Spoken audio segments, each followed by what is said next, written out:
Hi friends. Hi சொல்லு. இன்றைக்கி வந்து நம்ம ஈவினிங் ஸ்நாக் தான் பார்க்க போகிறோம். ஒரு 10 மினிட்ஸில் நம்ம செஞ்சிடலாம். தேவேஷுக்கு பிடிச்ச ஸ்நாக் என்ன ஸ்நாக் கேட்டார் தேவேஷ்?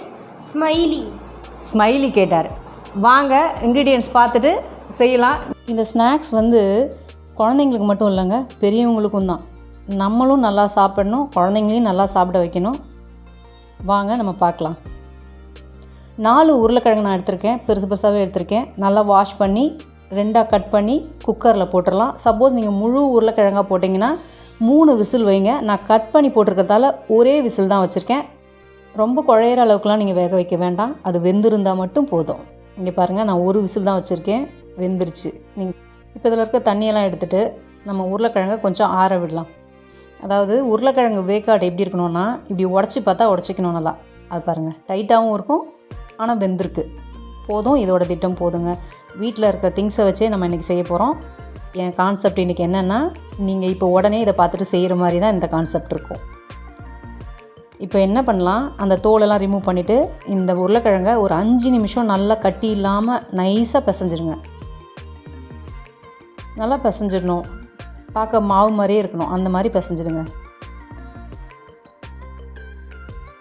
சூடு ஆறினப்புறம் தான் நல்லா மேஷ் பண்ணணும், அப்போ தான் நம்ம கை சூடாமல் இருக்கும். இப்போ எப்படி இருக்குது பாருங்கள், சப்பாத்தி மாவு மாதிரி இருக்குது பாருங்கள். வெறும் உருளைக்கிழங்கு மட்டும் தான் இப்போ பிசைஞ்சிருக்கேன். இந்த மாதிரி இருக்கணும் பார்க்க. இந்த அளவுக்கு நம்ம பிசைஞ்சு வச்சுக்கிட்டோன்னா அந்த ஸ்மைலி சூப்பராக வரும். இப்போ இதோட என்னென்ன திங்ஸ் நம்ம ஆட் பண்ணலான்றது பார்த்துக்கலாம். நான் இன்றைக்கி மிளகாத்தூள் தான் போட்டிருக்கேன். நீங்கள் நம்ம பெரியவங்களுக்கு மிளகாத்தூள் ரொம்ப பிடிக்கும், குழந்தைங்களுக்கு மிளகுத்தூள் பிடிக்கும், எப்படி வேணாலும் போடலாம். ஒரு 2 பிஞ்ச் அளவு பெருங்காய தூள் சேர்த்துக்கலாம். இது வந்து அப்போ தான் நமக்கு இந்த டைஜஸ்ட் நல்லா ஆகும்.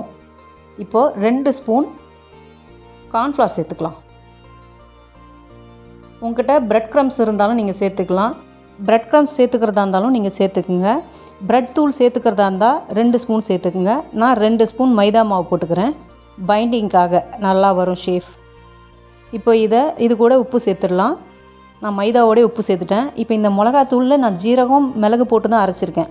சப்போஸ் நீங்கள் உங்கள் மிளகாத்தூளில் மிளகு ஜீரகம் போட்டு அரைச்சிருந்தா நோ இஷ்யூஸ். உங்களுக்கு அப்படி வேணும்னா கொஞ்சம் ஜீரகம், ஒரு 1/4 டீஸ்பூன் ஜீரகத்தூள், 1/4 டீஸ்பூன் மிளகுத்தூள் சேர்த்துக்கலாம். இப்போ இதை நல்லா பிசைஞ்சிக்கணுங்க. உப்பு, இந்த மிளகாத்தூள், காரம் எல்லாம் ஃபுல்லாக பரவட்டும். நல்லா நைஸாக சப்பாத்தி மாவு மாதிரி இப்போ பிசைஞ்சிடணும். எல்லாத்தையும் கட்டி கொஞ்சம் கூட இருக்கக்கூடாது.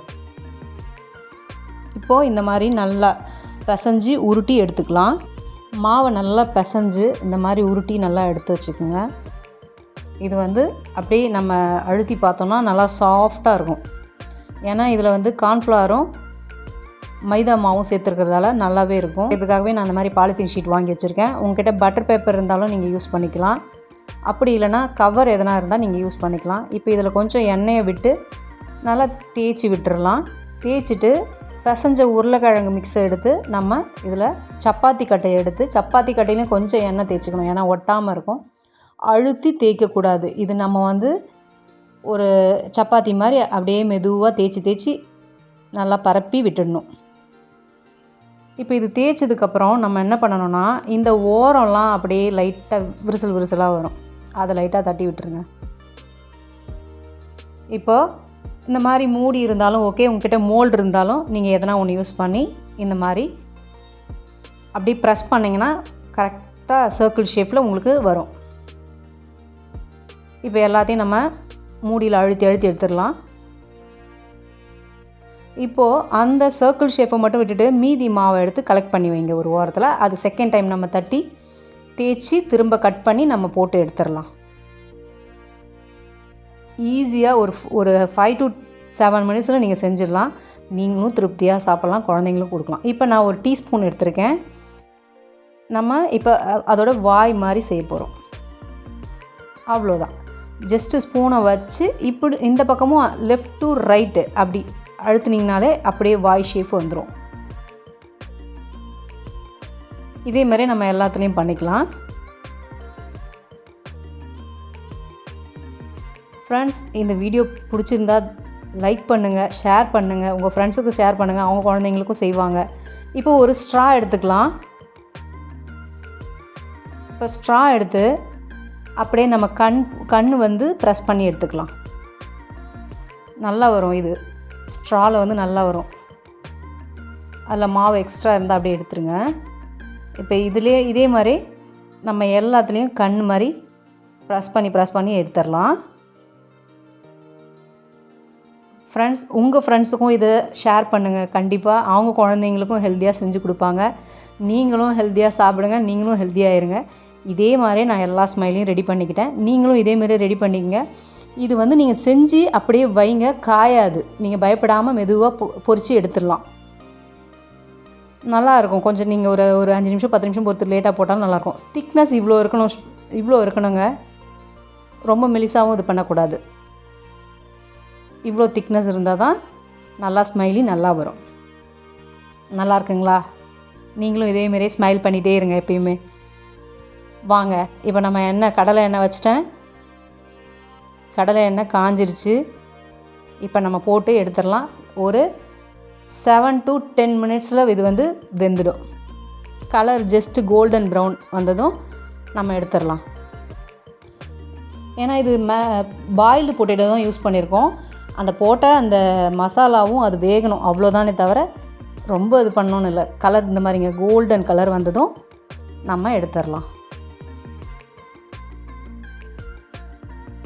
போட்டுட்டு உடனே திருப்பாதீங்க. 1 நிமிஷம் ஆகணும். கண்டிப்பாக 1 நிமிஷம் ஆனதுக்கப்புறம் தான் நீங்கள் ஓப்பன் பண்ணணும். ஃப்ரெண்ட்ஸ், சூப்பராக வந்திருக்கு ஃப்ரெண்ட்ஸ். உங்களுக்கு கண்டிப்பாக ஒரு ஷோராக வரும். நான் சொல்கிறேன், நீங்கள் செஞ்சு சந்தோஷமாக சாப்பிடுங்க. குழந்தைங்களுக்கும் கொடுங்க. நீங்கள் ஹெல்த்தியாக இருந்தால் தான் குழந்தைங்களுக்கு பிடிச்ச மாதிரி செஞ்சு கொடுக்க முடியும். நம்ம கடையில் எவ்வளோ வாங்கினாலும் பத்தாது ஃப்ரெண்ட்ஸ். ஹெல்த்தியாகவும் இருக்காது. நம்ம வீட்டில் செய்கிற ஃபுட் ஹெல்த்தியாகவும் இருக்கும், நமக்கும் எனர்ஜி கொடுக்கும், குழந்தைங்களுக்கும் எனர்ஜி கொடுக்கும், ஸ்ட்ராங்காக இருக்கலாம். தயவு செஞ்சு சாப்பிடுங்க. இதில் எவ்வளோ கிறிஸ்பியாக இருக்குன்னு மட்டும் பாருங்களேன். சூப்பருங்க. நீங்களும் செய்வீங்க, உங்களுக்கும் இனிமேல் வரும். செஞ்சு அசத்துங்க, சந்தோஷமாக சாப்பிடுங்க குடும்பத்தோடு. நானும் என்னோடய குழந்தைங்களுக்கு கொடுக்க போகிறேன். நீங்களும் இதேமாரி ஸ்மைல் பண்ணிக்கிட்டே இருங்க. இன்றைக்கி நம்ம ஸ்மைலி சாப்பிட போகிறோம். சரி, 2 பேரும் எடுத்து சாப்பிடுங்க. ஓகே. உள்ள சாஃப்டாகவும் வெளியே கிறிஸ்பியாகவும் சூப்பராக இருக்குது. ஆமாம், நீங்களும் இதே மாதிரி செஞ்சு சாப்பிடுங்க. பாய்.